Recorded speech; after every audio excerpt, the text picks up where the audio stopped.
No niin, se on uusi viikko ja nyt se on pikanuudelihaaste.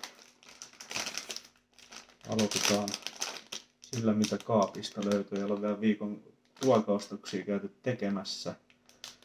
Nämä on ollut itselle pitkän aikaa lempparinuudeleita. Maman Paolo Duck, ankanmakuiset nuudelit.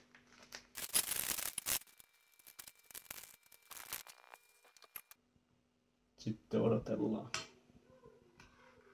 Sellaiset niistä nyt sitten tuli.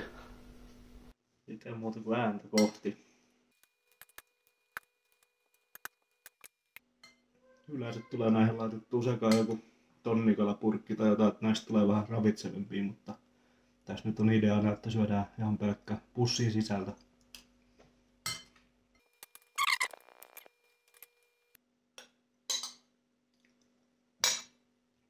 Syöty.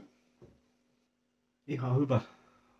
Pitkä ollut tosiaan lempparinuudelit ja annetaan sellainen 4/5, niin on vielä varaa, että joku toinen nuudelipussi voi vaikka yllättää. Tai ei siinä. Iltapäivällä seuraava ateria ja seuraavat nuudelit.